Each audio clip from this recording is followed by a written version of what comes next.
أعوذ بالله من الشيطان الرجيم بسم الله الرحمن الرحيم والصلاة والسلام على أشرف الأنبياء والمرسلين سيدنا محمد وعلى آله وصحبه وسلم اللهم صل على سيدنا محمد الفاتح ما أغلق خاتم ما سبق الناس الحق بحق وهادي إلى صراطك المستقيم وعلى آله حق قدره ومقداره العظيم اللهم علمنا اللهم افتح علينا فتوح العارفين وفقنا توفيق الصالحين وفعلناهم بالقرآن وذكر الحكيم اللهم علمنا ما ينفعنا وانفعنا بما علمتنا وزدنا علما وعملا متقبلا لوجهك الكريم يا رب العالمين اللهم لا سهل إلا ما جعلته سهلا وأنت تجعل الحزن إذا شئت سهلا اللهم أعذنا من شرور أنفسنا ومن سيئات أعمالنا واصلح أمورنا كله لا إله إلا أنت نستغفرك ونتوب إليك وصل اللهم على سيدنا محمد وعلى آله وصحبه وسلم تسليما كثيرا يا رب العالمين السلام عليكم ورحمة الله وبركاته MashaAllah, thank everyone for coming out this morning. Alhamdulillah. May Allah accept. The dua that I read here is a longer dua. It's a dua that we read at the beginning of all of our classes at Zaytuna. But the dua, the middle section, or the second section, which is Allahumma alimna ma yanfa'na wa anfa'na bima alimtana. وَزِدْنَا عِلْمًا وَعَمَلًا مُتَقَبَّلًا لِوَجْهِكَ الْكَرِيمِ. This is really, to me, this is a really special part of the dua. Actually, we'll start off on page 7, so just so you could get to page 7, inshallah.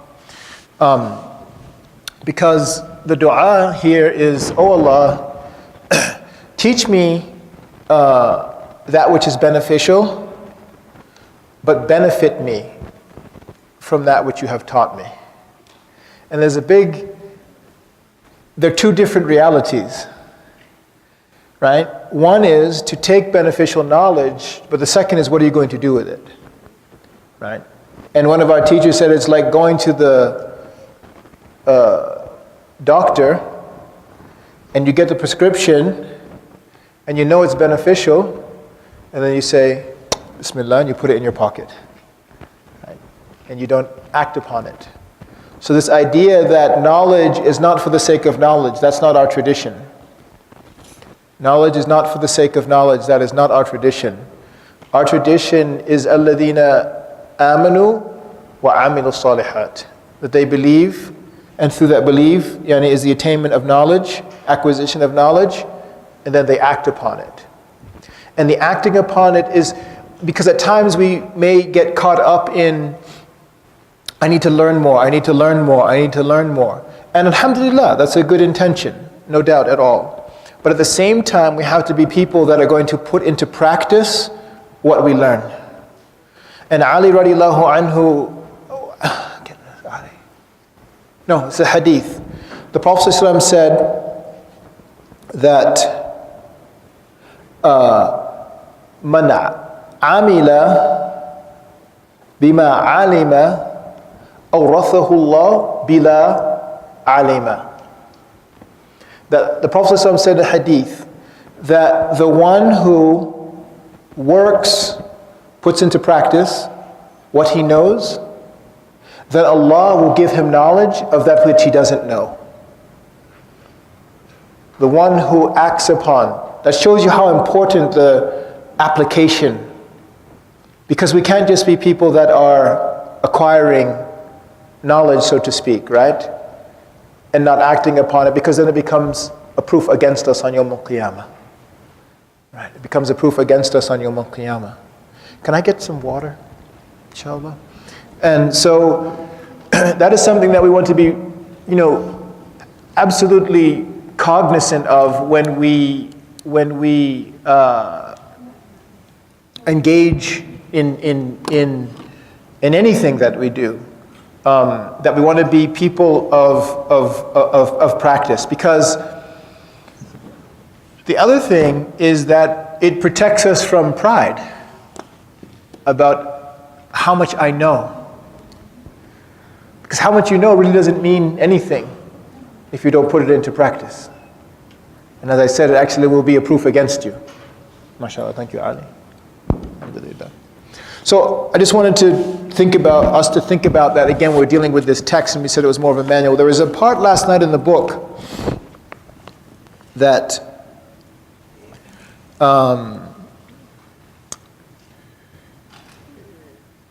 it's at the kind of the bottom of the page. It says, for the carrying on of the spiritual warfare by which the knowledge of oneself. Do you see that? It's kind of towards the bottom of 7. It's right after that ayah, I think. For the carrying on. See it right there? So we're going to read from that section right there. This is really important. I forgot to mention it last night.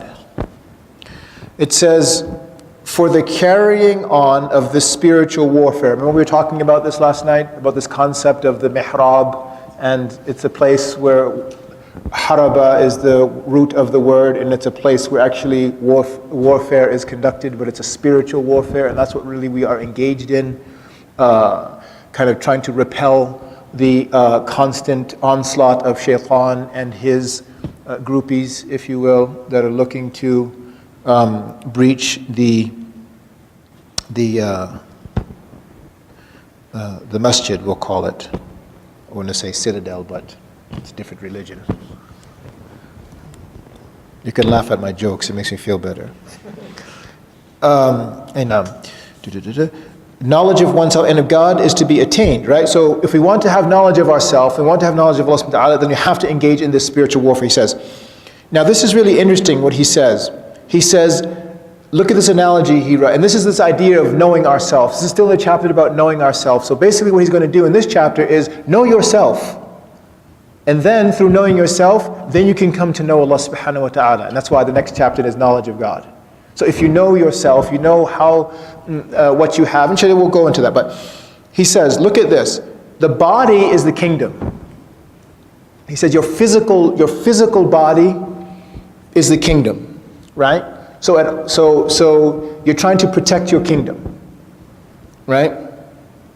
The soul is the king. The soul is the king of the kingdom. And the senses and faculties inside of your body are like the army. They can either be sent out or they can be put in a defensive position. Right? And then he says the third one, after that, he says reason is the wazir. Right? Reason, intellect, is this discerning agent that is part of the king. And what is normally the role of the wazir? What is he normally doing? He is doing what? He's advising the king. So he gets to have this kind of, relationship with the king that others don't have access to. But think about this. What if the wazir was corrupt and had his own goals and desires that he wanted, right? One of the things I think about was of how this false intel, if you will. And if you think about it, that when the rational mind is not trained and conditioned, it will make irrational decisions. When the rational mind is not trained and conditioned, it will make irrational decisions. What I mean by that is, you remember years ago, there was this, a'udhu billah, attack on the school in Pakistan. Do you remember this? Where these children they came in and they shot up the school, these extremists. So that is this rational faculty that we have, making irrational decisions on the innocence of children.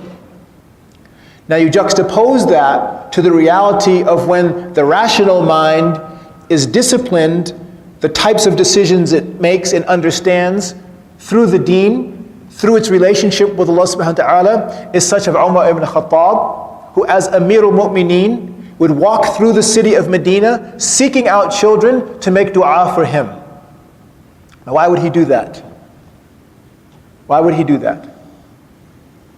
Because the dua of the child is mustajab. It's accepted by Allah subhanahu wa ta'ala.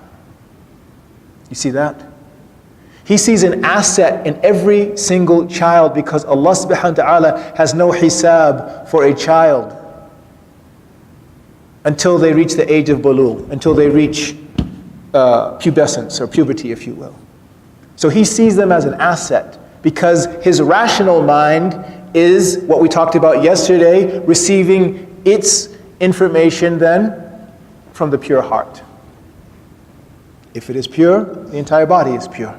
And if it is corrupted, the entire body is corrupted. Do you see the two paths there now of how clear it is? That corruption can overtake the rational faculties to carry out some atrocity such as this. And then the rational mind that is pure and has seeking Allah subhanahu wa ta'ala's pleasure will walk through as the Amir, as the leader of the entire Muslim body, that this man is walking through the city of Medina, Allah have rahimahullah ta'ala, radiyallahu anhu, may Allah be pleased with him, that is walking through the city of Medina, right? How many could we even think about now? Would we walk through a hospital, perhaps, or whatever it is, seeking the dua? Now you have twofold. You have a child and the one who's sick, because also the one who is sick is dua mustajab. Or someone who is traveling, or someone who is fasting, or someone, and there are all of these categories when the dua is readily accepted, right? So this idea again of this transformation in our thought of how we will take advantage of situations that are there.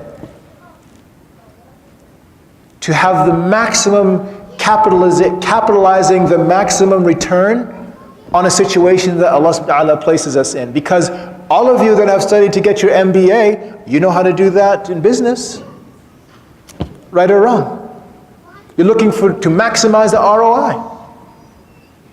And so here, the ROI is just the fact that Allah has placed you in the proximity of these people. Right? But if we don't have the veils haven't been lifted, so to speak, then we don't see it. We don't see the return that exists right in front of us. And it's really interesting because now we're talking about wealth. We have to think about this for a moment.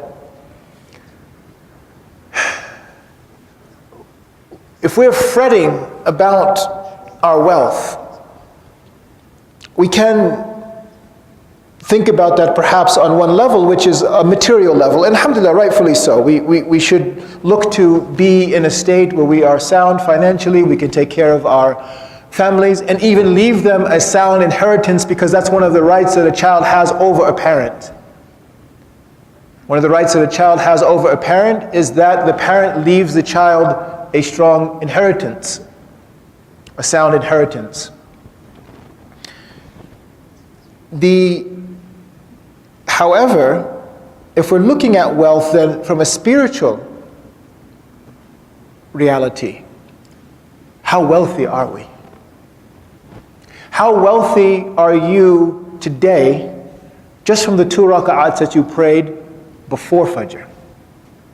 Because the Prophet ﷺ has said in a hadith that raka'atain qubayl subh khayr min ad-dunya wa ma fiha.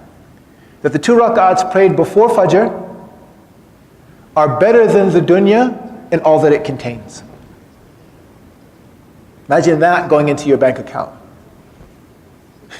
Right? I get excited when I get my tax return back. I'm like, mashallah. Alhamdulillah. It's incredible. It's like I hit the halal lottery. All of a sudden the numbers start changing my bank account like they don't through the rest of the year. But imagine what happens in that spiritual bank account, where 2 raka'ats at Fajr each day is a deposit of the contents of the dunya and what is in it. Or actually of the dunya. So if you could sell this whole thing, this planet, and then not only sell it, but everything that it contains. That's looking at this thing now when this alchemical process happens inside of us. And we begin to see that, yes, just as I want to be successful in my business, I'm going to work with the same type of fervor, the same type of dedication, the same type of commitment, the same type of discipline to ensure that that bank account is going to be full up on Yawm al-Qiyamah. So he says that they are the army. He said reason be called the wazir. Passion is the revenue collector. And anger is the police officer. So these are you've got an understanding now of these faculties inside of us, where he says under the guise of the collecting revenue, passion is continually prone to plundering its own account. So passion, if it's the revenue collector, it can actually cause damage, right? If it has selfish motivations. So that's what he's telling you again, then that's the passions that are inside of us. That the passions inside of us can lead us to our own ruination if they are not checked. While resentment is always inclined towards harshness and extreme severity, that's anger inside of us. And Imam Ghazali has an amazing metaphor of anger, where he says that anger, he asks the question, he says, where is the most damage caused in an earthquake? What would we say is what? The epicenter. The epicenter. And he says that the severity or the strength of the earthquake can be seen in as far as the damage will reach from beyond the epicenter. So a 7.4 is going to look very different than a 3.3, right? Because the damage is going to be more noticeable at a farther distance, but the strength of it will be at the epicenter. So he said, similarly, when a person is overtaken by anger and it can impact the rational faculties, and you start to see a person shake, and you start to see them become flush red, and their blood pressure increases, and their blood flow increases, and their body heat increases, he said all of that is similar to the damage that is being done by the earthquake at its outer limits. He said, now I want you to think about the damage that is being done at the epicenter, which is the heart. I just thought that was a beautiful analogy. Right? Because sometimes, right, people are so overwhelmed. I was in a situation where a Muslim was overtaken by rage, anger. Grabbed this person by their neck, another Muslim, who rightfully deserved it, but didn't deserve it in the manner in which it was happening. Pushing all of his buttons, doing all of these things, and finally he stood up and he grabbed him. And he grabbed him by the neck. And we told him, Akhi, taqillah. He said, this is not between me and Allah right now. That's anger. This is talib al-ilm. This is a person who had come to study deen. You see what I mean? That anger can bring you to a place where it will shut off the rational faculties. And that's what the Prophet ﷺ said, that be careful when angry, because one can recite a word that will take them out of their iman. So again, he's lining all of this up for us. He says, both the revenue collector, so this is the revenue collector, which is what? The revenue collector, he said, is the what? It's the passion, right? That we can be overtaken by that. And the police officer, he said, have to be kept in subordination to the king, right? So those two then, our passion and our anger, have to be in subordination to the soul. Okay? Because that's where the reality will come from of keeping all of this in check. Keeping the desires in check. Keeping anger in check. Right? Now, he said here, it's really interesting that, he said, but if passion and resentment master reason, if they overtake reason, the ruin of the soul infallibly ensues. A soul which allows its lower faculties to dominate the higher is like the one who would hand over an angel to the power of a dog. Right? That's the analogy that he makes. So Here he says, and then just closing out, and I'll close out with this. He says, the aim of moral discipline is to purify the heart from the rust of passion and resentment, till like a clear mirror, it reflects the light of God. If Allah says about himself, Allahu nuru samawati wal ard, Allahu nuru samawati wal ard, and we don't have a polished heart, which is the recipient, if you will, receptacle of that light, then what happens? That light can't enter. That light can't enter. And if the light can't enter, what are we left with? Darkness. Because darkness is only what? Absence of light. It's the absence of light. Which is an interesting approach for us to understand that inherently a person is not dark. It's just that there's a ghita, as Allah says, there's a covering over it that's preventing the light from entering. And that's when you hear people saying things like lifting the veils. It's lifting these veils of darkness so that the light of Allah subhanahu wa ta'ala, which is like these, if you allow me to make this metaphor, the waves that are coming through right now, if your Wi-Fi is not turned on, you're not going to get signal. Or, if you're not in the right position, you're going to have low bars. The stronger you get to the signal, the more bars you'll get.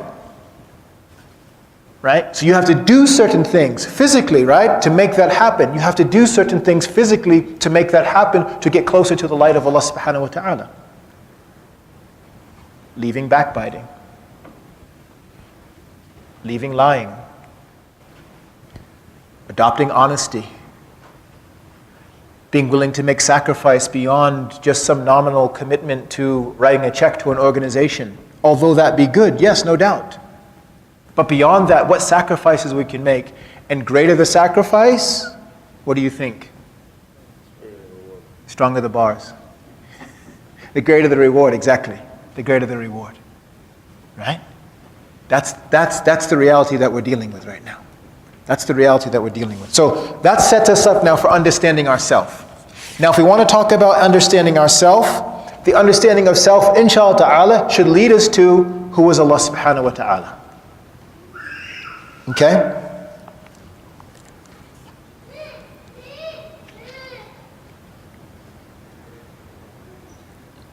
Because what he says here, now I'm on page 15, the top of it.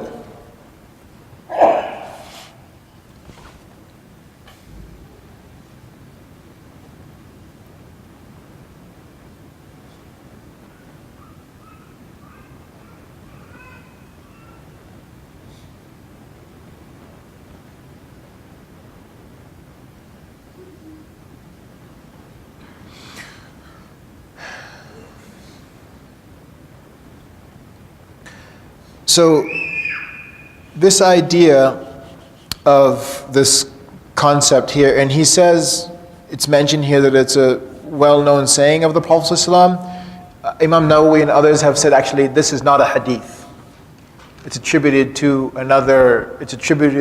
I think it is either one of the Sahaba or one of the Tabi'een that have mentioned this, that he who knows himself knows Allah.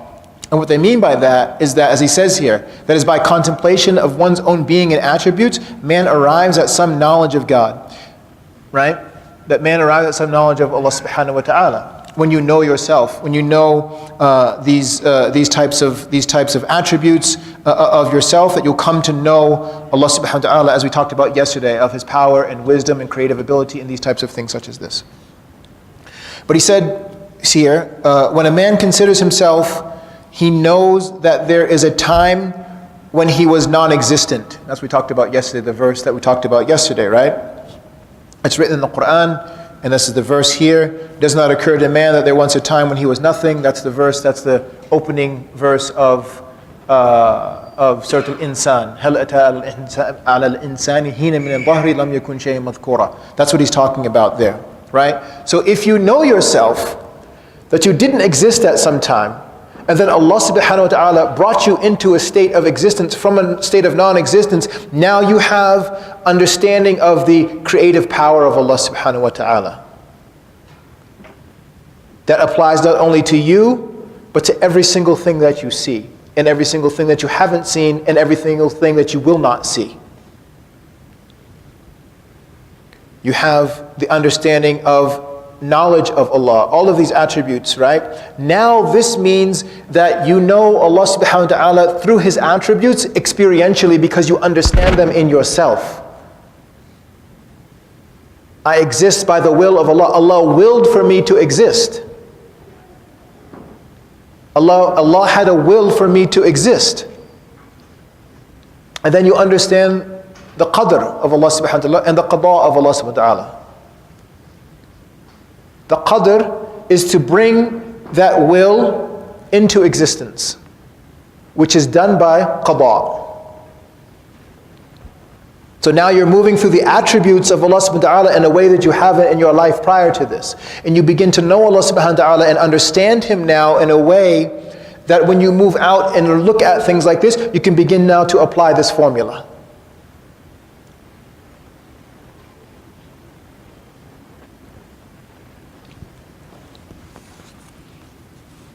So he says here, that when we talk about one's intellect, or hearing, or sight, or a head, or hands, or feet, that whatever degree of perfection that one has arrived at, that you didn't bring this onto yourself.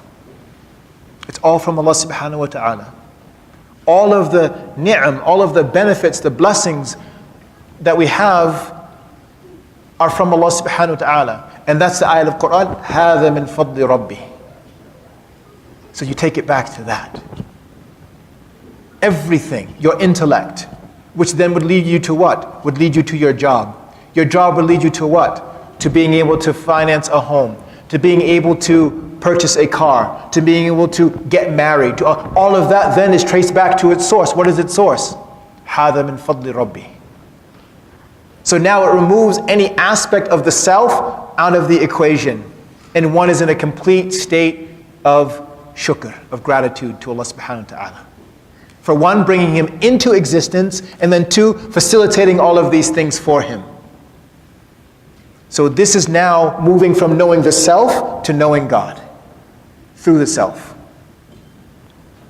Is this making sense?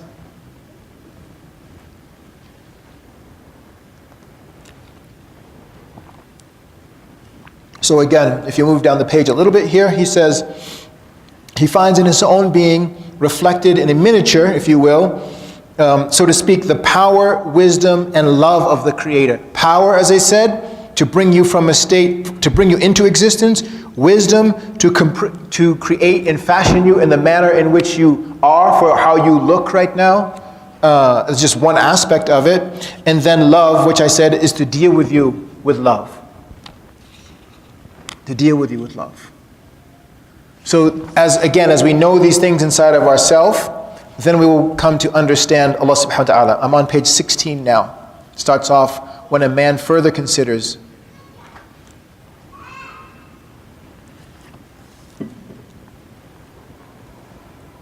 See it?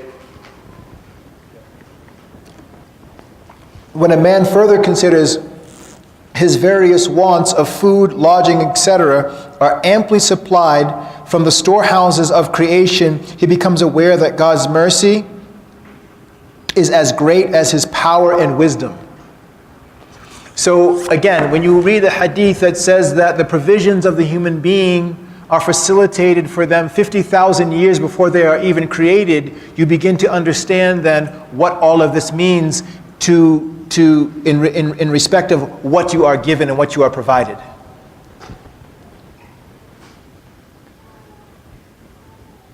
And you understand the generosity of Allah subhanahu wa ta'ala, that He would not leave you in a state. Now, our wants and our needs are two different realities. And this is where most of us get hung up. That there are certain things that we want that supersede the things that we need. And most of the time, when we talked about, going back to the khutbah yesterday, we're making dua for things that we want and not things that we need. And Allah subhanahu wa ta'ala is facilitating the things for you that you need. Because perhaps it is the things that you want will turn you away from Allah subhanahu wa ta'ala. And not turning away as in I don't believe in Allah subhanahu wa ta'ala, but turn you away as in preoccupy you into a state of ghafla, of heedlessness. And this is really telling when Hasan al-Basri, rahimahullah ta'ala, the great scholar, who was a student of Imam Ali directly, he was his direct student, radiallahu anhu, he said, رَأَيْتُ رَجُلًا فِي أَسْوَى مَكَانٍ بِأَفْضَلِ الْحَالِ وَأَيْتُ رَجُلًا في أسوأ مكان بأفضل حال. Did I say the same thing twice? Did I, Sheikh? Okay. He said, رأيت رجلا في أفضل مكان بأسوأ الحال ورأيت مكان في أسوأ مكان بأفضل حال. Now, he said, I saw a man in the most vile of places, he had the best intentions. And I saw a man in the most blessed of places, and he had the most vilest of intentions. So he said about this, it was, I saw a man in the marketplace, which by Allah is the most despised place. Why though? Not because the market itself inherently is evil, it's because Allah is not remembered there, that's why. So the market in and of itself, the souk, is not in and of itself inherently evil. Right? Allah says, I saw him in the worst place, but he had the best hal. What was the hal that he was talking about? He was committed to the dhikr of Allah subhanahu wa ta'ala during that time and in that place. And he said, I saw a man in the most blessed place at the Kaaba, but he had the worst state. And Hasan al-Basri said it was because he was tugging on the kiswa, asking Allah to increase his dunya.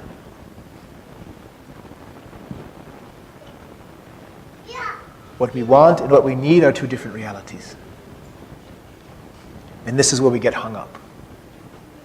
Right? This is where we get hung up. Because if all of the attention, as we said yesterday, is put into the body, into the material aspect, at the neglect of our soul, then the ruination really, this is the khusr that Allah subhanahu wa ta'ala talks about. وَالْعَصْرِ إِنَّ الْإِنسَانَ لَفِي خُسْرٍ. That's the khusr that Allah, the ultimate loss that the human being will face on Yawm al-Qiyamah. That's what he's talking about. That's what he's warning us about. And all of these things are, they're there as a warning to us, right? So that we will take heed, to the warnings that come. Because when we talk about this, again, knowing Allah subhanahu wa ta'ala, right? If we come to know ourselves and we know the mercy that exists, right? Dr. Salman just talking this morning in the car about an individual who was in a traumatic car accident, but a bystander came by and performed CPR on the person. The person was revived as a result of it.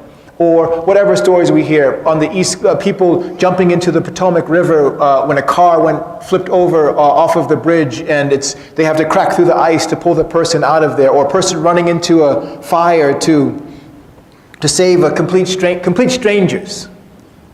Complete strangers. This is all coming from where? It's coming from mercy. And if we understand Allah subhanahu wa ta'ala, if we understand mercy in this world and we are enamored by it, or we are inspired by it, is the word I'm looking for, then listen to the mercy of Allah subhanahu wa ta'ala, who the Prophet ﷺ described in a hadith that the Sahaba were at the end of a battle. And in the chaos of the battle finishing, there was a mother who was separated from her child. And she's running back and forth, and the Prophet ﷺ is observing her, and the Sahaba come, and they're looking at her with him. And then she finds the child in all of this chaos. And she embraces the child, and then the child begins to nurse. And the Prophet ﷺ says, ask the Sahaba, do you think that this mother could cast this child into the fire? And they said, La Rasulullah. We cannot imagine that, Ya Rasulullah. And the Prophet ﷺ responds by saying, know then that Allah loves His servants 70 times more than the mother loves this child. Now 70 for the Arabs it's not a numerical value. It just means it means right? Bil-kuthur. It means like a lot. So when we talk about mercy and love and affection and closeness and all of these things, they all are only a reality in us because they are a reflection of the nurun. Allahu nuru samawati wal ard. And if the receptacle for the nur is not cleaned and polished to allow that light to come in, then we miss out. And it's not an either or, like it's polished and you get it, or it's not polished and you don't get it. There are degrees in there as well too. Right? There are degrees. So some of the nur is coming in. Maybe you're at 10%, maybe you're at 15%, maybe you're at 27%. Allahu A'lam, Allah knows what that is. Right? But the idea is that we have to understand that there is a reality of what we are trying to achieve and not be overtaken by the revenue collector or the police officer, as he mentioned. Does that make sense? Because those are the things that put the rust and cloud the mirror,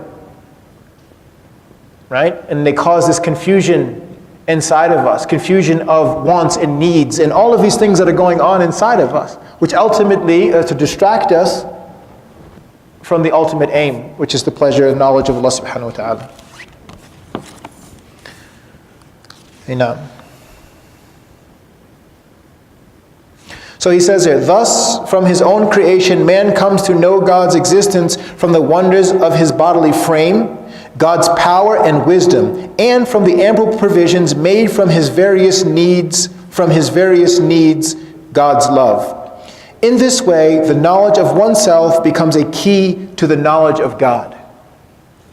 And that's why Allah says in the Quran, سَنُرِيهِمْ آيَاتِنَا فِي الْآفَاقِ وَفِي أَنفُسِهِمْ حَتَّى يَتَبَيَّنَ بِأَنَّ لَهُمُ الْحَقِّ. Allah says in the Quran, that we will show them our signs in the horizons and in themselves until they will know it is truth.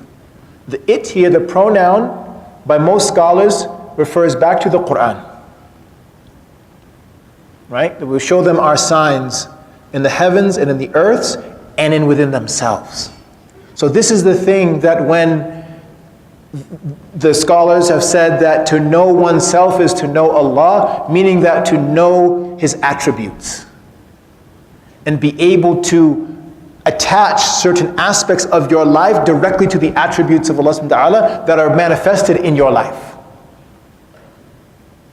That brings us then from knowledge of self to knowledge of God.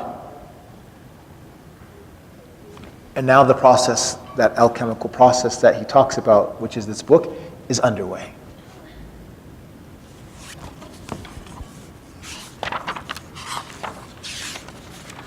We're going to move forward now to this idea of how one, I'm on page 23.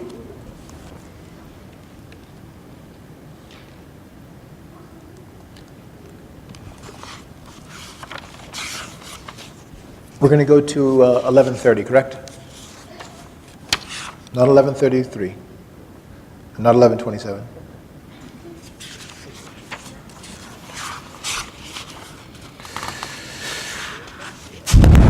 Sorry. We there? So you see where it starts off with he who transgresses these limits wrongs his own soul.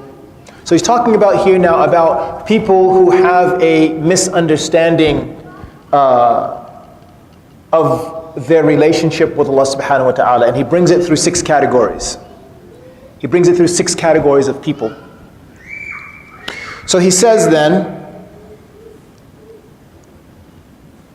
through their ignorance of God, they transgress the limits that Allah subhanahu wa ta'ala has put in. And he says that there are a few cases that I will tell you about that I have seen. He says the first one is that there are some of those who, failing to find God by observation, conclude that there is no God. By observation. By observation means what? What is he referring to? Hussein? Sight. It's because sight is connected to what? It's one of the 5 senses. So what he's saying here is that by observation, i.e., by your senses, because they cannot perceive Allah subhanahu wa ta'ala through their senses, they are given over to this wrong belief that Allah doesn't exist. But think about this. When Allah subhanahu wa ta'ala says, Laysa kamithlihi shay', it's very powerful. A scholar clarified something the other day. I just thought it was profound of how many times you've read this, right? وَلَمْ يَكُنْ لَهُ كُفُوًا أَحَدٌ لَيْسَ كَمِثْلِهِ شَيْءٍ, that nothing is like him. Why? Because Allah subhanahu wa ta'ala is not a thing. Just that little insight right there changes this. Nothing is like him because he subhanahu wa ta'ala is not a thing. So therefore, how can something which is created through senses come to know, see, feel, touch, not know, we'll leave it to senses then, smell, feel, touch, taste, see Allah subhanahu wa ta'ala. So the default is, well, he doesn't exist then. خَتَمَ اللَّهُ عَلَى قُلُوبِهِمْ, Allah has sealed their hearts. وَعَلَى أَبْصَارِهِمْ غِشَاوَةٌ. And the interesting thing here about ghishawa is really it's a rahmah, to be honest with you. Because ghishawa is they describe it as it's like a blurriness, right? So that alhamdulillah means that there is some hope. It's not complete blindness. Because if there's blurriness, then perhaps there's a possibility of sight. So even if you look at it from that way, it's a rahmah. The ghishawa is that Allah talks about in the Quran that their hearts are sealed, and on their eyes there is this kind of fog, if you will. So they're not really seeing this straight. But he talks about this. So he says, it concludes that there is no God and that the world of wonders made itself, or existed from everlasting. They are like a man who, seeing a beautifully written letter, should suppose that it had written itself without a writer, or had always existed. People in this state of mind are so far gone in error that it is little use to argue with them. You're right. So we'll stop there for a moment and just look at that. Now the interesting thing that I thought about this is, again, in basic aqeedah, one of the tenets that you learn about Allah subhanahu wa ta'ala is his characteristic of what they call azaliyah. Azaliyah, Allah subhanahu wa ta'ala is azaliyun. He is beginninglessly eternal. So normally we can think about this concept of infinity and it can make some sense to us, that we started from a point and something can continue eternally, perhaps. We have this concept with hell, heaven, the soul. They were all created from some point, but as we understand through our tradition that they will continue eternally. But now wrap your head around beginningless eternality. That which preceded everything. And now we go back to this thing. That which preceded everything. And now you're dealing with Allah subhanahu wa ta'ala. Because unless you're given over to the idea that if modern science is telling you that matter can neither be created nor destroyed, by your own definition, you're saying this, that you're saying matter can neither be created nor destroyed, that this thing which can neither be created brought itself into a state of existence. Kaif. That's a logical fallacy now. It's a logical fallacy. You just told me this thing can neither be created nor destroyed, but yet it brought itself into existence. Dawkins was asked this question. Dawkins was asked this question by a Muslim. I saw it. I saw the interview. Look at his response. He said, very interesting question. And humans have made such progress with regard to their knowledge over the last 500 years. And I have no doubt in the next 500 that we'll have an answer to that question. That's Iman bil Ghaib in our book. That's belief in the unseen. So basically he's telling you that we don't know what this is.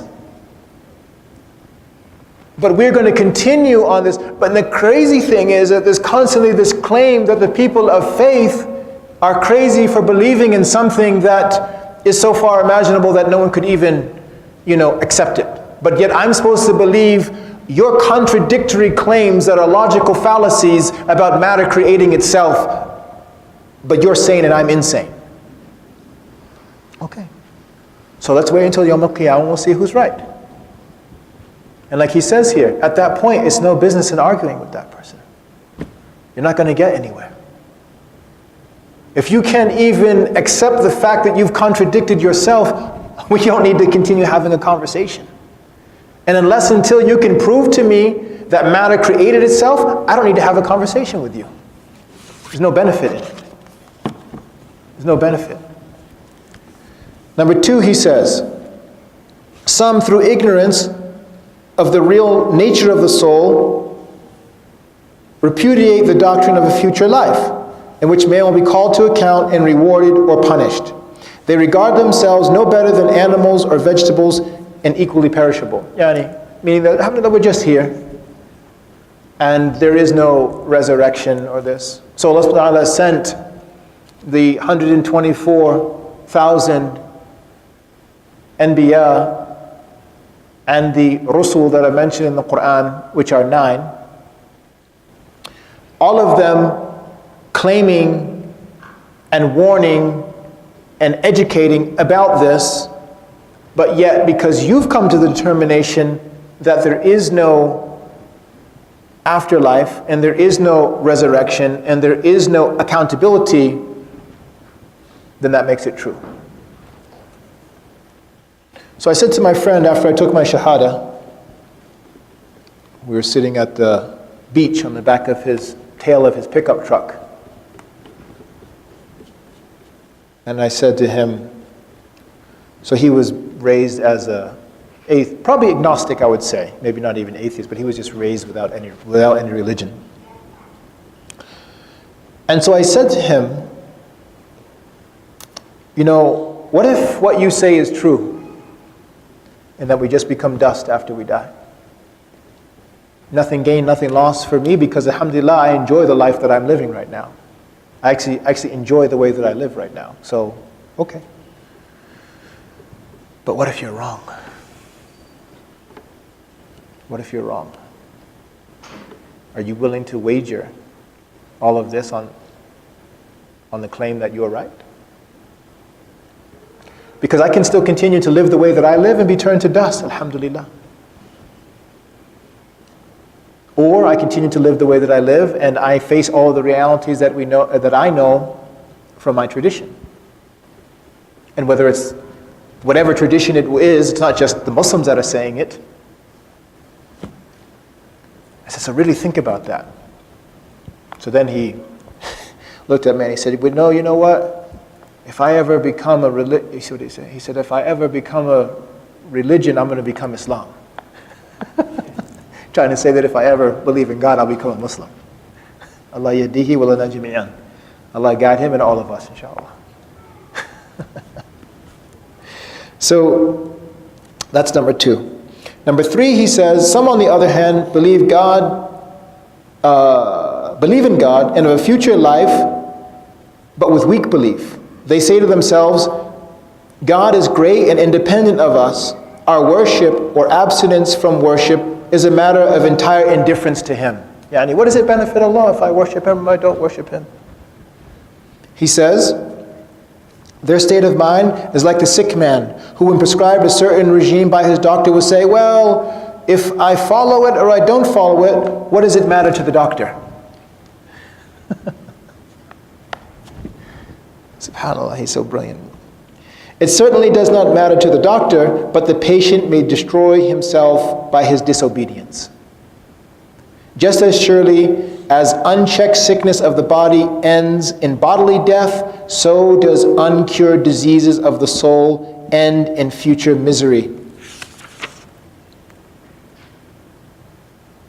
And he says here that according to the saying of the Quran, إِلَّا مَنْ أَتَى اللَّهَ بِقَلْبٍ سَلِيمٍ يَوْمٍ لَا يَنْفَعُ الْمَالُ وَلَا بَنُونَ إِلَّا مَنْ أَتَى اللَّهَ بِقَلْبٍ سَلِيمٍ. That day, their progeny nor wealth will benefit, or wealth and progeny will not benefit the human being, right? Because this is one of the things. So you have to think about the Quran. Why is the Quran mentioning wealth and progeny, right? Why didn't the Quran? Because the Quran is addressing the Arabs at that time specifically in this verse. Because for them, a large offspring, male, was a show of absolute strength.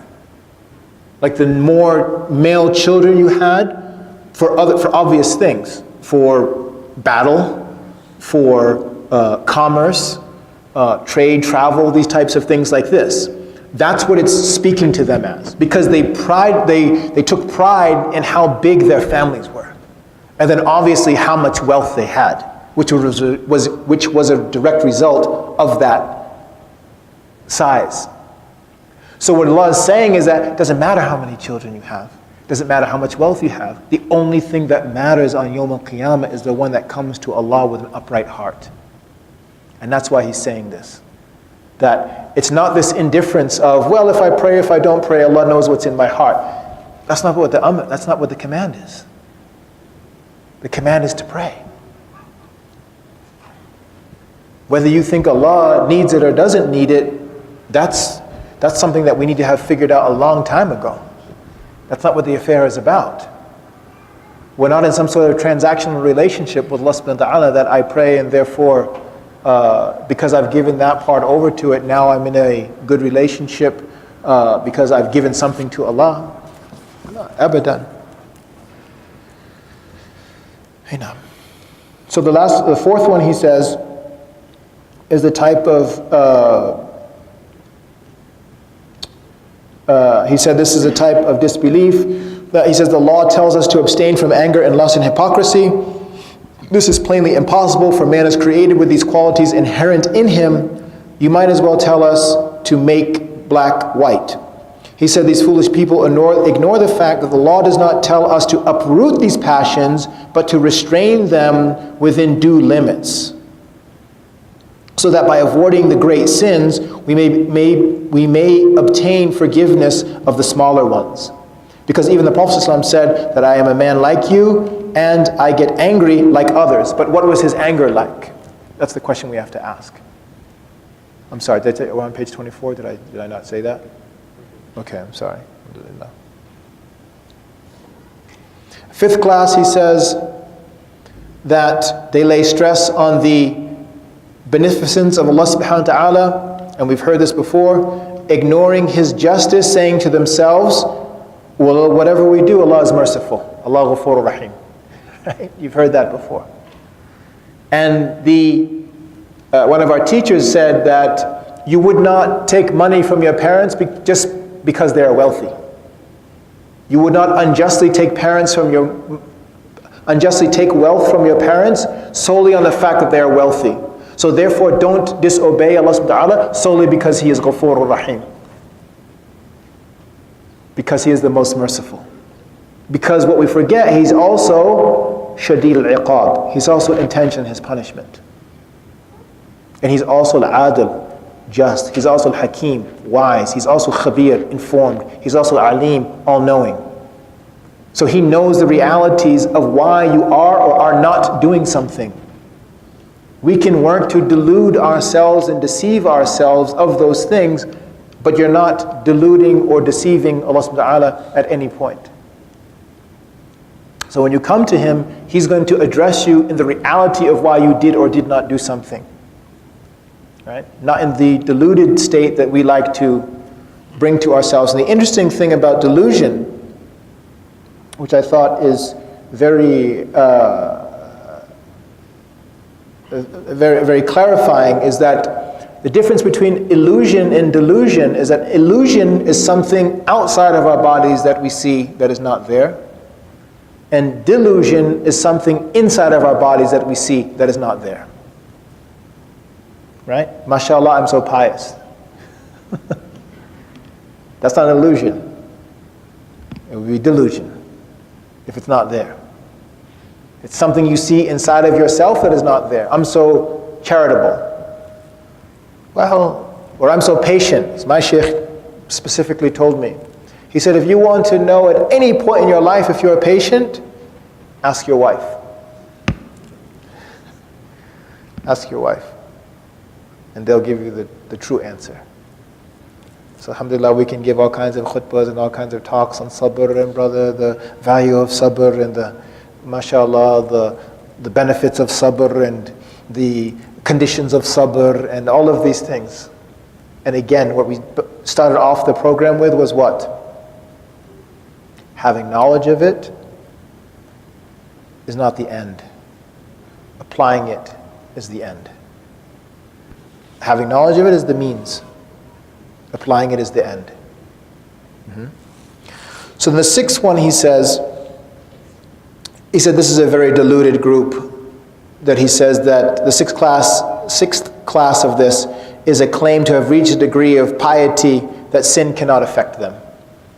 Right? So there's a group that said regarding the verse of Quran, وَاعْبُدُوا رَبَّكَ حَتَّى يَأْتِيَكَ الْيَقِينَ, worship your Lord until you have reached yaqeen. Yaqeen is what, normally? Yaqeen is, yes, firm conviction, like an unshaken conviction. So Junayd al-Baghdad, a group said that they had attained this yaqeen. Wasalu, he said wasalu. They said wasalu ila hadha al-maqam. They have reached this station. And he said, Naam, kulluhum wasalu walakin wasalu ila saqar. He said, yes, tell them they have arrived, but they have arrived into the depths of hell. Because they said that we had reached this state of yaqeen, of full conviction, so therefore they left off their ibadah. Worship your Lord until you attain to this level of yaqeen. Here's the interesting thing about Arabic language. In this verse, yaqeen does not mean conviction. It means death. وَاعْبُدُوا رَبَّكَ حَتَّى يَأْتِيَكَ الْيَقِينَ. Worship your Lord until death overtakes you. And the way that you would affirm that is that the Prophet ﷺ was still concerned with his prayer on his deathbed. As-salat, as-salat, he's crying out. So if he ﷺ is still concerned with his ibadah on his deathbed, then how could any person ever claim to have reached some sort of maqam, except for that they are deluded to think that they have reached this state with Allah subhanahu wa ta'ala that they have now become exempt from ibadah. So these are the delusional aspects of our relationship with Allah subhanahu wa ta'ala. So he's telling you now, look out for them. So now, let's move very quickly to this. I want to get through this, a part of this section here of now we've dealt with knowledge of self. We've dealt with knowledge of Allah subhanahu wa ta'ala vis-a-vis the self. Now we'll talk with knowledge of the world, which is page 27.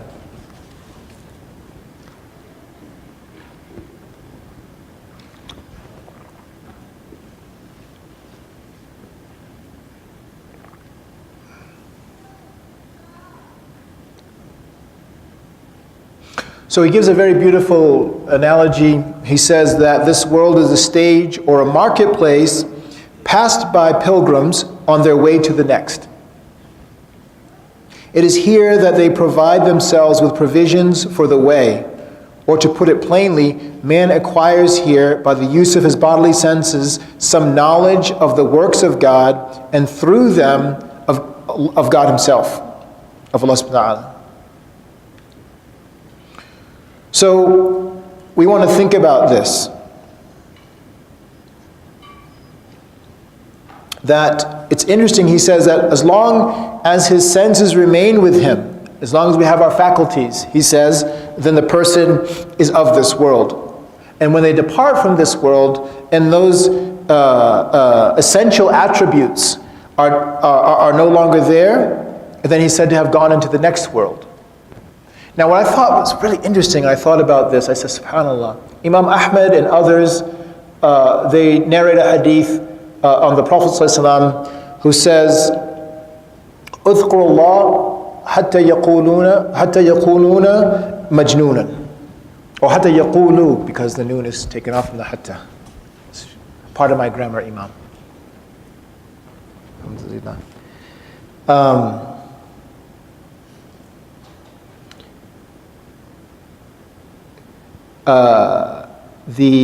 The lahan in Arabic, it's like when meters in poetry are off. So there's certain meters that are met in poetry, scales and music or whatever you want to call it. So Umar radiallahu anhu was passing by some companions. Not companions, but he was passing by a group of people, whether they were from the Sahaba, had met the Prophet ﷺ, I don't think it was. But he said, he told them, oh mashallah, keep practicing your archery. And they responded to him, نحن مبتدئين. And they said to him that we are beginners. But they made a grammatical mistake. It should be نحن مبتدئون, right? So they made, it's just a grammatical point here of a sentence, right? We are beginners. And he said, hopefully your archery is better than your grammar.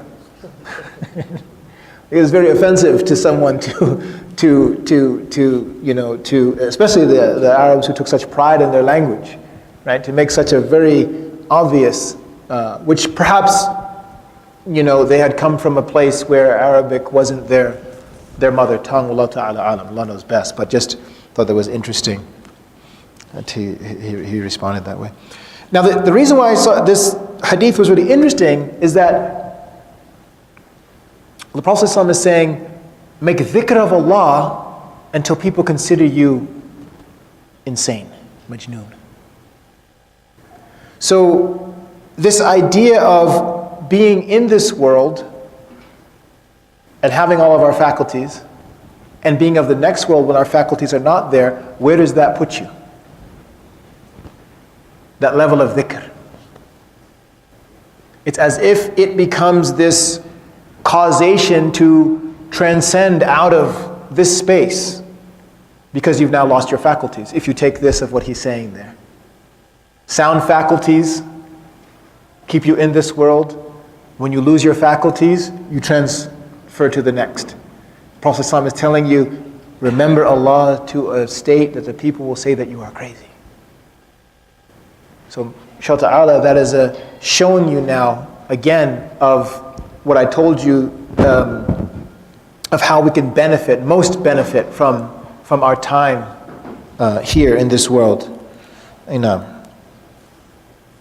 But he says here, because he's talking about the knowledge of this world, because what he wants to tell you about now is he wants to tell you about all of the as Allah subhanahu wa ta'ala says, the zina, right? The beautification of the adornments of this world and how they work to distract us. So if we really look at this, he says that man is in this world, really there are two things that he has to take care of.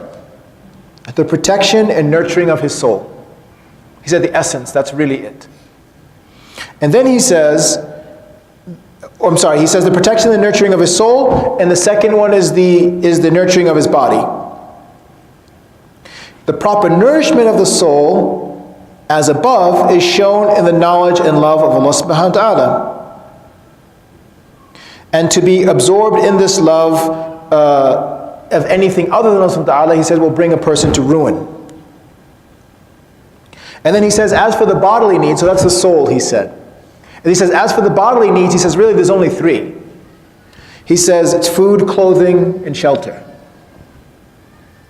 If we break it down to if we have a distillation of really what it is at the essence of our existence, he's saying, and if you think about it, really the manner in which we live is only a perverted version of those three. Think about that for a moment. Think about the food. Think about the clothing, what our closets look like, and our shoe racks. And I did use the plural, inside of our houses. Right? And then the shelter.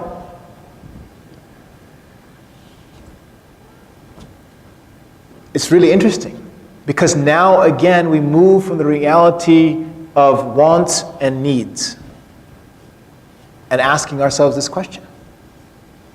What are the essentials in my life? What do I need? And what are those things that are causing me distractions? And that's why I wish I had the courage of these people that are just willing to gather all of the things that they have except for their essentials and sell them. And I ask Allah to give me the courage to be that person. That's just now, I said, sell them. You heard what I said, right? I didn't, exactly. I didn't get to the other point. What's the other point? Just to donate them. Different maqam between those two, right? I'm very selfish. Allah have mercy on me. Right? Just to donate them. And then donation is very interesting because donation has become something where we're going to give away all of the things that are broken. Like to the masjid, mashallah, I'm going to donate this iron to the masjid. It hasn't worked in 5 years. You just have to get the cord, mashallah, fix the cord on it. Alhamdulillah, you can sell it for $7 to the masjid. Right.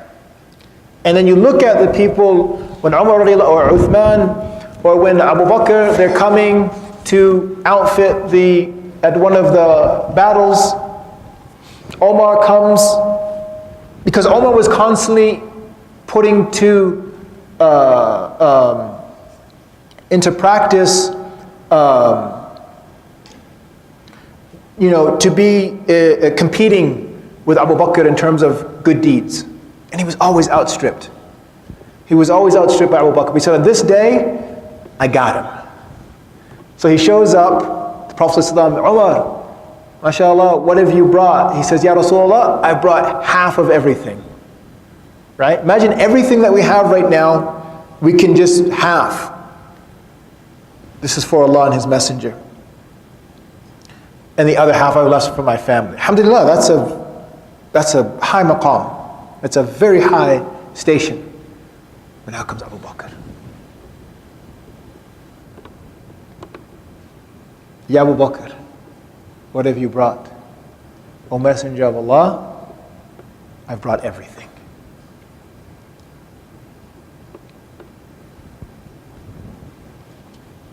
We can't even imagine that. To forget oneself for the love of Allah. To love Allah to that degree and to turn away from this world through that love. But look at the reward. Prophet ﷺ says that Jibreel alayhi salam comes down dressed like Abu Bakr, who basically just has a cloth on, and he cut a hole in the cloth and folded his garment and put a stick through the holes that he made in his garment to cover him. Allah subhanahu wa ta'ala sends Jibreel alayhi salam down in the state dressed like Abu Bakr and says all of the inhabitants of the heaven are dressed like Abu Bakr today. Now, obviously, Abu Bakr is Abu Bakr.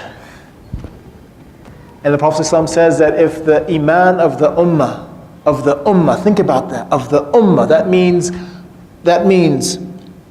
Umar radiallahu anhu, and Uthman radiallahu anhu, and Uthman radiallahu anhu, and the Ashar Mubashir, and Ahl al-Badr, and Ahl al-Uhud, and Khandaq, and all the way through that we've ever heard until Yawm al-Qiyamah.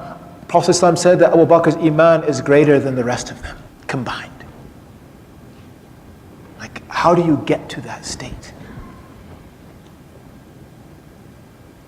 And these are the things that he's asking us to contemplate and consider. Not that we're going to run home now, mashallah, and give away everything that I have because I heard, mashallah, a lecture on this weekend. If we can do that, mashallah, tabarakallah, I am your student the next day. And you have to sustain that though, to retain me as a student. So it's not just a one-off and then we kind of go back out shopping the next day. But to really begin to implement some of these principles. And it may not be all of that, it just may be some things that are something that we're holding on to that's of value to us. And this is how I feel, just a way that we can get deluded in these things. There was a student who traveled to Mauritania and saw that the sheikh there's really only 3 drinks in Mauritania. There's water, milk, which is either cow or camel, and there's green tea that they drink with sugar and mint leaves. And the sheikh, from his wara', he gave up green tea. So he has 2 drinks his whole life. That's all he drinks, water or milk, cow or camel.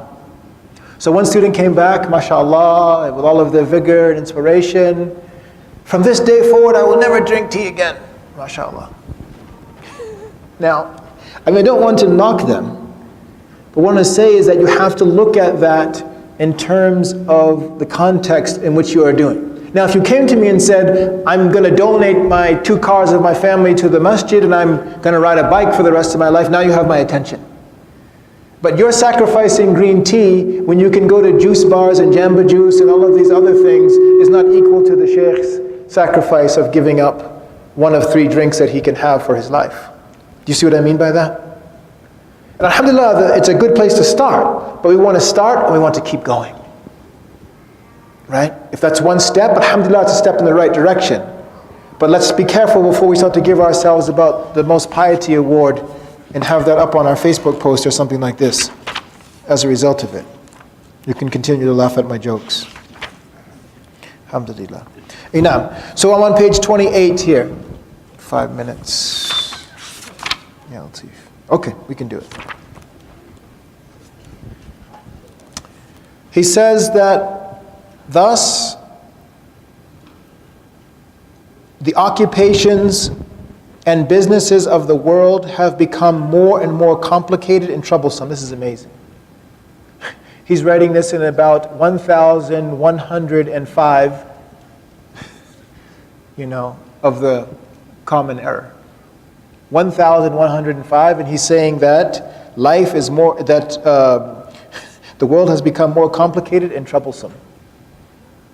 Chiefly owing to the fact that men have forgotten their real necessities are only 3: clothing, food, and shelter. And that the only thing that is for, as he says, is making the body a fit vehicle for the soul in its journey towards the next world. Right? Like he's saying at the essence, that's really what it's all about. At its essence, if we strip it down to the lowest common denominator, that's what it's all about.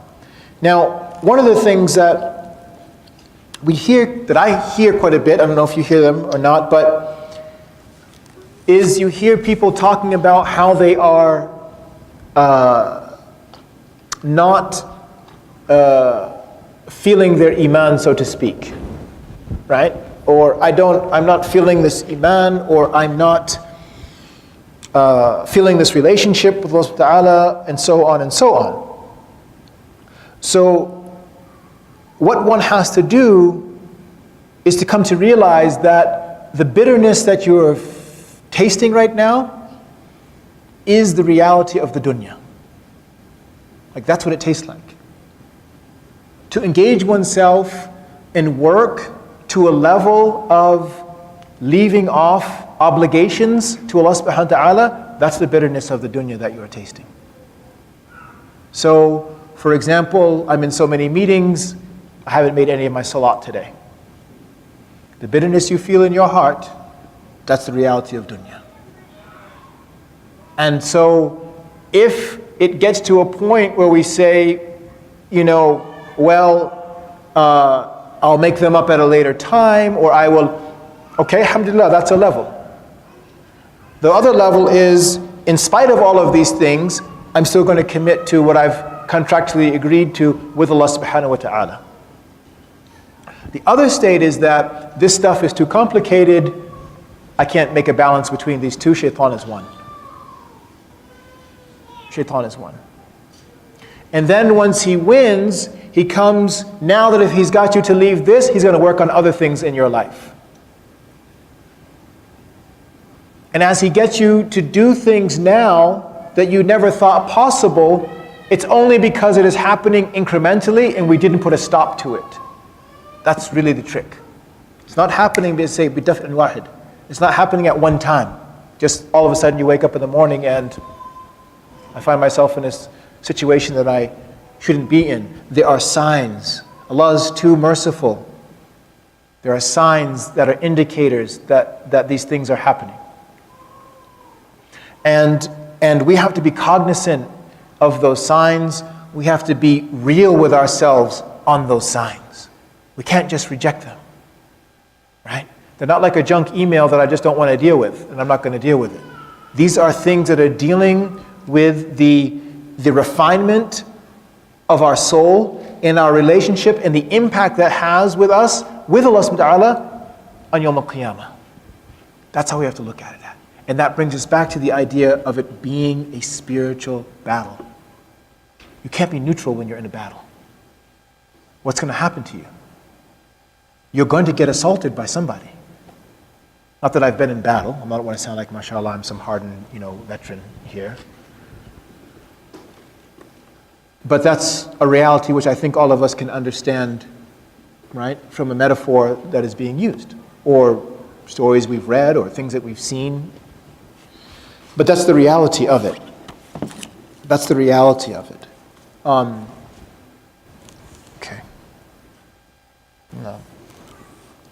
So that's something that we have to think about. That this body really is it's a fit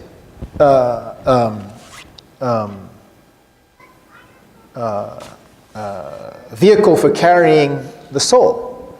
And alhamdulillah, honestly, this is something that I think about now, that the three things that we have to ensure then from the body are physical well-being, mental well-being, and spiritual well-being. And I put them in that order.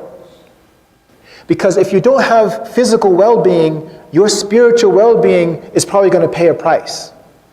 If it's difficult physically for you to pray, then you're not going to experience the ladha, right? The raha, the rest, the sweet taste of salat, right? So then in that way, your working out and your commitment to your body can be then taken to a level that has a goal, not in and of itself to be able to post a nice picture up on Facebook or someplace else for the brothers and the sisters too. But it is a means now to an end, which is to ensure that you will be physically sound to worship Allah subhanahu wa ta'ala moving forward. And secondly, as one of the other sheikhs said, that you will be physically able to not, or you will be prevented from being a burden physically to your family. That you're in a good shape is a khidmah to your family. So go work out. Not that I'm giving you a fatwa. Right? Because a lot of times I've heard this amongst some people saying, well, working out, it's all narcissistic and it's only about the self. If you make it that, it is. But if you put in your mind, for example, I want to be in such a state that if I were asked by the Prophet ﷺ to carry this water for 2 miles for the believers, could I physically do it? I'm just setting that up as a metaphor so people don't think that he was talking about some crazy stuff and he says that he talks to the Prophet ﷺ and this other stuff. Not that you would say that, but things happen. Do you see what I mean, what I'm getting at? Because shaitan will play you on both ends. He'll come from one side saying that it's all narcissistic and it has no value, so leave it. Or he'll bring it to the other side where you have no reality of it connected to your spirituality. And it's just there for seeing how much you can bench press at the end of the Get Fit camp that you joined. But here's the other thing. If you enter one of these Get Fit camps and you can bench press this and you're all excited about yourself and you made it to the, personal record, the PR at your new CrossFit gym and all of these things, but you can't bench press the comforter off of your bed to get up for Fajr, then you have no right of talking about your physical well-being at all. That's just real. And that's something that we have to be on. These are the honest conversations. This is the fire burning the lead. That's the reality of what we're talking about right now. That's the alchemical process that he's talking about right now. That we have to have these harsh, hard conversations with ourselves that don't feel good, but ultimately lead us to the amazing end product, which is having the ability to have cognizance and consciousness and taqwa and, of Allah subhanahu wa ta'ala in our lives. That comes first and foremost in the decision making that I make in whatever it is. My college decision, my business partners, my business transactions, my future, my life, my death, my whatever it is. Inna salati, inna mahyaya mamati, wa salati, inna salatu wa nusuki mahyaya mamati lillahi rabbil alameen. That all of these things, that my prayer, my worship, my sacrifice, my life and my death, all of this is for Allah subhanahu wa ta'ala. Because we can't risk any one of these things not having Allah subhanahu wa ta'ala in our consciousness when we make the decision of that thing. That's all we're saying. How will this impact my akhirah? That's the question that we have to ask ourselves. How will this impact my akhirah? It doesn't matter how much benefit I'm going to make in this world. The real question is, how is this going to impact my akhirah? That's the question that we have to ask ourselves. So inshallah ta'ala we'll end there.